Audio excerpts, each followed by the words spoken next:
मैं हूं शाह मोहम्मद इमरान और आप देख रहे हैं जाग मेरे शहर news channel. Manmad Mumbai Panchvati express में आग लगने का वाकया 21 मार्च बरोज़ इतवार को सुबह के वक्त पेश आया। नासिक से मुंबई की जानिब जाते हुए कसारा से खरडी के बीच पंचवटी एक्सप्रेस के बोगी नंबर D11 के पहियों के करीब अचानक आग लग जाने से मुसाफिरीन में खौफ और हरास का मामला बरपा हो गया। तभी मुसाफिरीन ने फ़ौरन रेल रोकने की कोशिश की।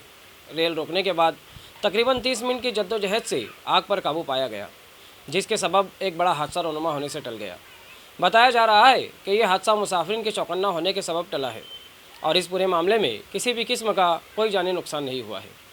सारे मुसाफिरीन सही सलामत रहे और आग पर काबू पा लिया गया तो मुसाफिरीन को मामला काबू में है इस बात का यकीन दिलाते हुए दोबारा रेल को मुंबई की जानिब रवाना किया गया।